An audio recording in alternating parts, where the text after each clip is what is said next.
Elingizge boşkolduk. Elingizge boşkolduk. Elingizge boşkolduk. Ata-babadan kalgan bu jetim toğunu usulüne korgoyum dep çıktı. Barыбыз korgoyuz mu? Korgoyuz.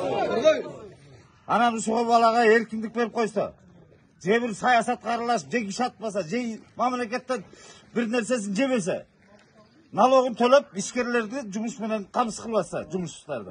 Бул жерден эми калыстык керекти, урматтуу Садыр Нуркожоевич, Камчыбек Ташиевич, ушуларга бир көзөмөл жүргүзүп берсеңиздер.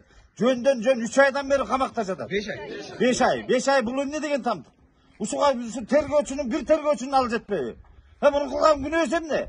Же киш атпаса, же мамлекеттен жеп ичкендер жердин баарын сатып, талкалагандын баарын бош чартаңбай деп арга жерде жүрөт. Дубайда жүрөт, каякта жүрөт, ким билет? Каркыран кетти, үсөн кугусун кетти. Ушул жетим тоonu, Богул өрөөнү, дөбөлү, орто айлык өкмөттөрүнө эң ушул жерде жалпы калай калктын малы так ошол жетим тоого бар жайларын өзүңүздөр билесиздер. Муну өзүңөр көргүлө. Ошол экил жерде жетим тоо ачылса, келечегибиз жок болуп калат деген эле оюн айтты бул бала. Ошон үчүн камакка 5 ай камап жатасыңарбы? Айланаңдар, калыстыгыңар каякта? Ушинтип атсаңар элдин ыркын кетирип атпайсыңарбы? Элдин ынтымакка чакыргандын ордуна. Калыстык кылып ушул балага боштондук бергиле.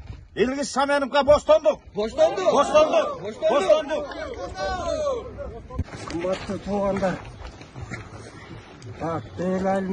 дөбөлү айлыгынын сакалдууларынын атынан биз бүгүн Шаменов листе ушундай жакшы кадрлы эл үчүн көп пайдасы тиет, балдарды жумуш менен камсыз кылат.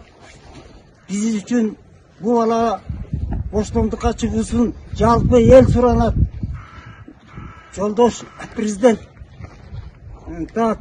Садыр Нуркожоевич жакшы көңүл бөлүп ушул баланын тактырын жакшылап чечип бериңиз. Урматтуу Садыр Нуркожоевич, сизге дагы ушу дөбөлү айылынан Илгиздин туулуп өскөн жеринен кайрылуу жасаганга туура келип отурат. Бул Илгиз 5 айдан бери эч бир күнөөсүз, эч бир күнөөнүн далили жок, факты жок. 5 ай болду кармалган. Илгизге боштондук бериңиздер. Мына болгон президенттин баарын чакырып, башын бириктирип, ынтымакка чакырып атасыз. Анан ошо аттуу баштуу президенттер канча адамдын канын төгүп атып кетип атат. Аларды кечирип аткан, анан Илгизде киши өлтүрбөсө, же ууру кылбаса, эмне бунун күнөөсү бар? Урматтуу Садыр Нуркожоевич, сизден биз адилеттүүлүктү бардык нерсени тактык менен туура чечип берет деп үмүттөнөбүз.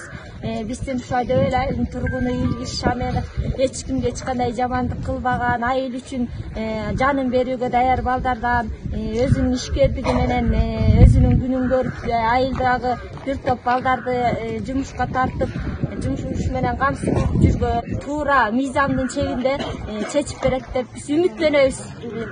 Биз ошо баланын эч кандай күнөөсү жок деп эсептейбиз. Жана сиздерден ушундай туура чечим чыгарат деген ишеничтебиз. Урматтуу Садыр Нуркожоевич, сизге кайрылуубуз. Дөбөлү айылынын жаштарынын атынан мен Илгиз Шаменовдун досу. Биздин Илгиз Шаменовду сүйлөдү деп күнөөлөп камап коюу бул туура эмес. Өзүңүз айткандай ынтымакка чакыралы, биригели, ынтымактуу болуп Кыргызстанда оңдойлу деп өзүңүз жакшы сөздөрдү сүйлөп атасыз. Бирок сүйлөгөн сөзүңүзгө аткарган ишиңиз туура эмес болуп атат. Анткени биздин жаш ишкер сүйлөп койду болгону, ал кылмыш кылган жок, уурдаган жок, адам өлтүргөн жок. Болгону өз оюн ачык билдирди, жетим тоо үчүн билдирди. Ошондуктан муну камап коюу туура эмес. Ушуга балким сизге туура эмес маалыматтар жетип аткандыр. Илгиз Шаменовго боштондук.